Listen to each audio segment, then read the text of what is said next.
Okay, he's become the face of medical marijuana regulation. I'm not sure he likes that face.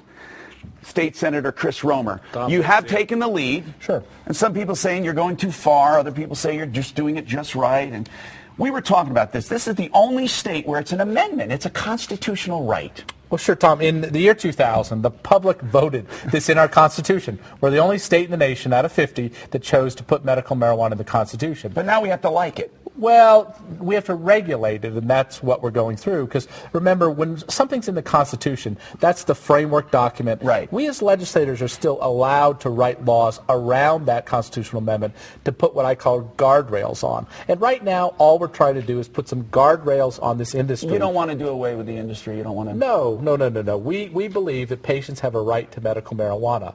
We do believe the community has a right to guardrails on the industry. And that's been the tension, and I've had lots and lots of people from both sides attacking me. I have people on the far right who believe that we ought to just shove this underground, and I have to defend the real cancer patients and the real patients. I have people on the left who think we voted for legalization.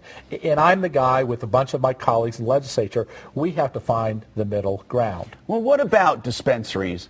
Don't you think that's a good model, good regulated dispensaries, as opposed to 20,000 caregivers scattered throughout the state?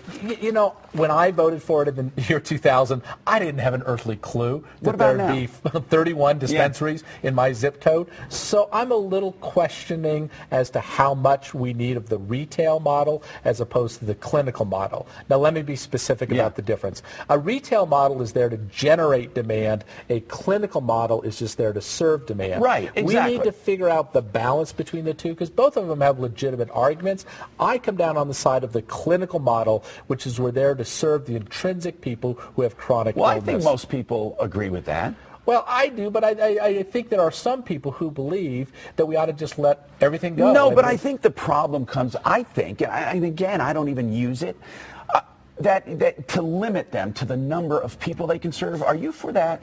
Well, no. Now, let's be careful here. Because I don't want to mix up the bills. There have been proposals. But you're not for it. There have been proposals that put the limits so low it's and ridiculous. to shove it back underground. And there are little old ladies, and there's a former city council person who emailed me this morning. She literally uses medical marijuana to get through her day. She couldn't walk. And so the truth is, and I don't want to, there are people who literally have gotten off 4 to 5 Oxycontin a day on medical marijuana. So I want to make those people What do you want to see? Well, what's your ideal situation? If I were king, and I'm not, go ahead. because all I have to do, I have to get 100 votes in that What building. If I were king, I would basically create a vertically integrated model where a clinical model allows us to serve a certain number of patients, not too big, not too small. In California, they have one clinic with 30,000 people, too big. I think those people need to grow mostly their own medical marijuana. I think it needs to be audited. I think it needs to be taxed. And I think it needs to be something that law enforcement can trust. That's one big issue. Second big issue, we need to make sure that teenagers in particular cannot get access to medical marijuana. And I think everyone agrees with that. You know, you only scratch the surface, you know. I'm going to be talking about this more, of course, coming up on future TV shows and radio shows. But maybe we'll try to squeeze in some calls right after this if we have some time.